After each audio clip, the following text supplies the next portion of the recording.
Everybody, welcome back to another video with Shifty's 49ers Talk. In today's video, we're going to cover 5 players who I think will break out for the 49ers in 2025. There is a lot to cover in this video, so let's not waste any time. We're going to get into it right here, right now. But first, let's run the intro.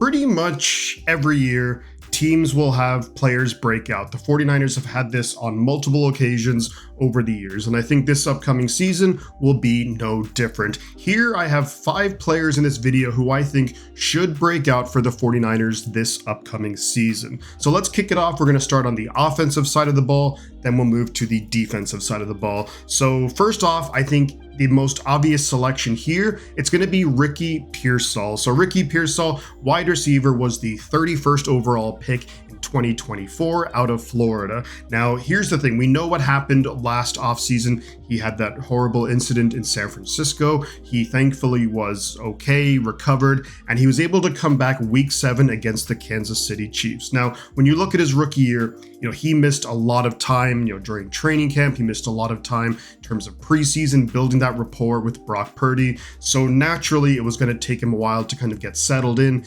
even once he was playing. So when you look at his rookie year, overall 400 yards, 3 touchdowns, and 31 receptions. Now, I think something that was really positive for Ricky Pearsall is as the season went on, he seemed to get better. So if you look specifically at his last 3 games, you're talking 18 receptions, 247 yards, and 2 touchdowns in the last 3 weeks of the season. So really was able to kind of elevate his game. He had that really good game against the Lions. He had a really good game productivity-wise. There was a couple of plays where when Brock Purdy was looking for Pearsall, they kind of miscommunication did lead to a couple of interceptions, but overall, just strictly production-wise, he had 140 yards in that game. So that's really, really good for Ricky Pearsall. So let's kind of move on to, let's talk about this upcoming season. Well, I think that the good thing that Ricky Pearsall has is he has 3 things going for him. Number one, he has the talent. He's shown in his rookie year, he's able to make plays. You think of the big touchdown against Tampa Bay,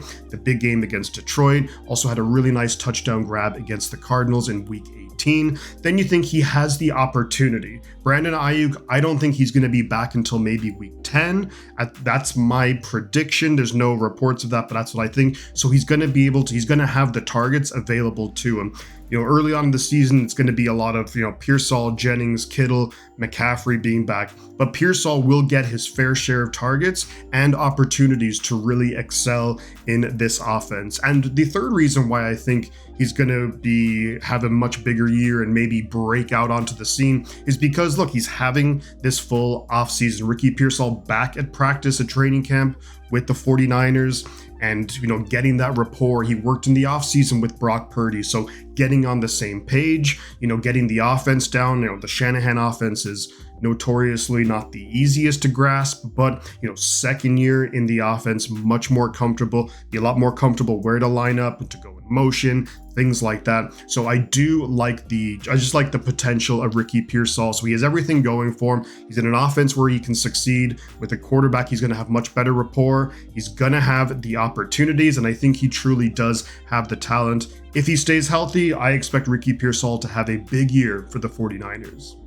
The next player that I would expect to break out for the 49ers and make a name for himself in NFL circles is going to be second-year player Dominic Puni, the right guard. He was a 3rd-round pick last year in 2024 out of Kansas. Now, you look at what happened with Puni in his rookie year. He was able to play 99.9% of the offensive snaps, played over 1,000 offensive snaps his rookie year. Remember, in college at Kansas, he was playing at tackle. The Niners kick him into right guard. He's 6'5", 310 pounds pounds or so it's a good size to be a guard. He's very athletic. He's a really good fit for this offense. And I think when it comes to Pooney, he has the talent. He did make a couple of mistakes, as you would expect as a rookie, a couple of false starts, maybe a holding here or there. But overall, I think he had a really solid rookie season. But this is just another thing, like another season to elevate his game. Now, think what you want about guys like Jake Brendel and Colton McKivitz. Pooney will be going into his second year with those guys either side of him. So he got a ton of reps, ton of snaps his rookie year, another offseason being able to work with both of those guys, the familiarity with having both of those guys beside him. They'll kind of know what to do in different situations. I think that's really going to make him feel a lot more comfortable and allow him to just play without thinking as much as you do when you're a rookie and you're almost, I'm sure at times it was like a deer in the headlights for Pooney, but going into his second year, another year in the offense, getting comfortable in the offense, getting comfortable with the personnel around him, I think is going to be massive for him. And just getting another year to play at that position is really going to help him out. So I expect Pooney to make a leap forward. Do I think he's going to be the best guard in the NFL this coming season? No, probably not. But I think he could turn into maybe a top 5 right guard in the NFL this upcoming season. So really exciting times for some young players on the 49ers offense. Let's now move to the defensive side of the ball. And the first guy that I want to talk about who I think will have a good year, a breakout year, is going to be linebacker D. Winters. So D. Winters was a 6th round pick back in 2023 out of TCU. Played really good football at TCU, really good at diagnosing plays. He's fast. He has that size that the 49ers covet in, one of their linebackers, like in the will linebacker, where, he's a little bit smaller. Like Fred Warner is 6'3", D. Winters 5'11". Dre Greenlaw was around 6 foot tall. So, but D. Winters is a guy who can fly around the field. And last season, he was able to get a bunch of opportunities to play. So if you look at it last season, was able to start 10 games. He had 44 tackles last season. So just to get that experience of playing on the field. Now, of course, last season was really disappointing from a team aspect. 6-11 is not ideal at all. However, the good things that come from that is, can you build off of that? And I think D. Winters is maybe one of those guys where when you have that kind of lost season, he was able to get reps, and can he carry that over to this season? So far, it's looking pretty good. When you look at what he's done in the training camp practices, he has a nice interception there. Fred Warner has given D. Winters a ton of praise. And look, of course, Fred Warner is never going to come out and say, oh, he's struggling or this or that. However, it's always a good sign to get praise from the best linebacker in the NFL. You're looking at a guy who's going into a defense where I think it's going to be coached a lot better. When you think of guys like Robert Saleh and Gus Bradley around, they're really going to help him elevate his game. I think he's going to be put into much better situations than he was last year. If you do look at last year, according to PFF grades, he had a 66.4 grade, which kind of averages out middle of the pack. And that's someone who was basically starting his first 10 games of his career with a coordinator, Nick Sorensen, who I don't want to say he was clueless, but let's just say he didn't really put his players in the best position to make plays. So I think Robert Saleh is going to do a much better job of that. D. Winters, more familiar. He's got reps under his belt. I think he's naturally the guy who could take a big step forward.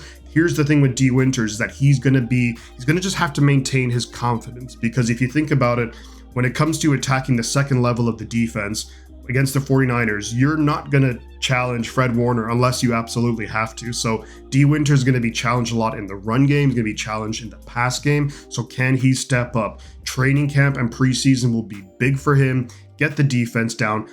And the great thing what you heard from D. Winters was doing a lot of film study and looking at, what are the offensive tendencies. Plus, add that with the coaching, with a better defensive scheme. I think he could be in for a very good year, D. Winters.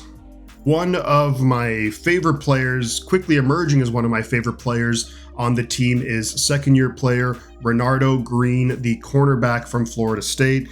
He played really, really well his rookie year. If you look at his grade, 69.2 PFF grade, which is, not elite level PFF grade by any means, but I think when you factor everything in with this defense, I think Renardo Green had a really, really good rookie year last year for the 49ers. He had 1 interception, 9 pass breakups. He started 7 games, and when Renardo Green was targeted, it was a 88.2 quarterback rating when quarterbacks threw his way. He did give up a few touchdowns, which, it's going to happen to every cornerback now and again, but what you expect is Renardo Green to take a step forward in this defense. Unfortunately, he did pick up an injury. It's a hamstring injury, so he's going to be out for a little while. Right now, it's going to be looking about 2.5 weeks when the 49ers expect him back around the middle of August. And I think that, look, it's not ideal to get this injury, of course, but the first few days of camp, he was looking really, really good. He's going to have some time off now, but coming back, he can maybe play some snaps in preseason, get some more reps in practice. But I think Renardo's in for a really good year. Because here's the thing, similar a bit to D. Winters, when offenses are coming up with game plans against this 49ers defense, they're going to try and maybe go away from a guy like Diamador Lenore, who's just a playmaker and a stud. So Renardo Green is going to get targeted. He's going to be challenged. But I think this is a guy who's up for the challenge, plays with a ton of confidence, and you just love to see him. He's a playmaker. He's a guy who can get in there. He's not afraid for a bit of contact. And what I really like is his ability when it's one-on-one and it's just the ball's thrown up. He's really good at being able to, get the pass breakup swatted away. He has good size. He's 6 foot tall, so that's really good for Green. And I think something that's going to help him a lot, because I do see Renardo Green as a playmaker, a guy who's looking to make big plays. So getting a much better pass rush is really going to help out Renardo Green. Last year, the pass rush was non-existent, especially down the stretch, where Bosa was missing time. And there was no creativity in the pass rush in terms of blitzing. I felt like the offenses knew exactly what we were going to do. It was a really tough season last year. Now you fast forward to this coming season. Nick Bosa back healthy, ready to go. You draft Mykel Williams. You trade for Bryce Huff, a guy who's just a speed freak on the edge who can come out and get after the quarterback. He's shown he can do that in this defense. So I think the pressure going onto the quarterback a lot faster is going to make the quarterback, hurry up, make, quicker decisions, make mistakes. And that's where a guy like, I think, Renardo Green, because he will be targeted, I think he'll be able to capitalize on a bunch of those. Do I think Renardo Green's going to be talked about like Pat Surtain or Sauce Gardner? No, but I think he's going to have a really, really good year and really just, maybe Pro Bowl-esque, I could even see. He has the confidence. I think he now has the defensive scheme, the coaching, and the players around him, which will allow him to make big plays for the Niners. Renardo Green, I think, breaks out big time in 2025. And last but not least, we're going to go with safety Jason Pinnock. Now, in this position, I probably would have had Malik Mustafa, but it was during the course of the offseason where it was announced that he actually had an ACL injury week 18 against the Cardinals that nobody really picked up on until halfway through about the offseason. So Mustafa is probably going to miss a significant portion of the 2025 season. My guess is something probably a timeline similar to Brandon Ayuk. I think he could be back week 9, week 10 or so. Not enough time to cement himself, though, as a breakout player, unless he can go on and just have an amazing end of the season and playoffs, hopefully. But let's get back to Jason Pinnock. Now, let's talk about Pinnock. 5th round pick in 2021 by the New York Jets. Now that's somewhat meaningful because at the time, Robert Saleh was the head coach of the New York Jets. He did play a couple of snaps in his rookie year. However, he was cut then by the Jets. The New York Giants then picked him up and he played there for the last 3 seasons. Now, Pinnock really got a lot more playing time in the last 2 seasons. If you look at PFF, his grades, they don't grade out all that well. The one thing which he does grade out really well is in terms of pressures, in terms of getting after the quarterback. Now, as a safety, that's of course not your primary job. However, it's a very useful function to have. You think about it, his career, he's had 6.5 sacks. The last couple of years, he's had 5.5 sacks combined, which for a safety, really, really impressive. And that's something which that Robert Saleh is going to incorporate, where, we used to see it with Talanoa Hufanga. Hufanga used to be a really solid blitzer, and I think they're going to do the exact same thing with Pinnock, where it's maybe 3rd and 10 or, passing situations. Maybe you fake like a Fred Warner blitz, then Pinnock goes and Fred Warner drops into coverage. So many different things that you can do with that. Now, with that being said, he does have to improve in a lot of other categories with regards to his, coverage abilities, the angles he takes in the run game and the pass game. But something that is worth noting here, which I think when it comes to Jason Pinnock, is every single season he's had a different defensive coordinator. This is the first time where he's going to have a year where he's going to be playing in a similar defense that he's going to be somewhat familiar with. When you look back to his rookie year with Robert Saleh with the Jets, so he's coming to reunite with Robert Saleh. I think it also does speak volumes, the fact that we went out and specifically targeted Jason Pinnock. We gave him a fully guaranteed 1-year deal. So I think that really shows that we have a lot of confidence. Saleh does clearly in Pinnock to be able to do the job at strong safety for the 49ers this upcoming season. There was a lot of really good safeties on the market. There are still some safeties out there. You look at a guy like Justin Simmons, formerly of the Broncos and the Falcons, someone who is a highly touted player. 49ers decided to go with Pinnock. And I think this is a guy here who could have a really, really good season for the 49ers. I'm thinking he could potentially have a season something along the lines of, if we think back to 2022 when the 49ers picked up Tashaun Gibson, I think it could be very similar along those lines. I do think this defense is going to be much improved over last year. I think we're going to be putting a lot more pressure, forcing a lot more turnovers. Jason Pinnock is a guy, he's had some interceptions in his career. He also had over 100-yard interception return, which was wild. 102-yard interception return for a touchdown in 2023, which was his best season in the NFL so far. But I expect this upcoming season to be the best season of Pinnock's career. I think he's in a really good situation here in San Francisco. We're going to utilize his talents, utilize his really good athleticism, put him in position to succeed. I like Jason Pinnock to break out, if you will, for the 49ers this upcoming season. Now, there you have it, guys. Those are 5 players who I think will break out for the 49ers in 2025. Let me know your thoughts in the comments below about the 5 guys I picked. If you have some other selections, some other players that I didn't mention here, feel free to drop them in the comments below. Thank you so much for watching, guys, and you know what to do: like, comment, subscribe, all that good stuff. I'm gonna head on out of here, but before I do, I'm gonna say 2 things. The butt counts, and I'll catch you guys on the flip side.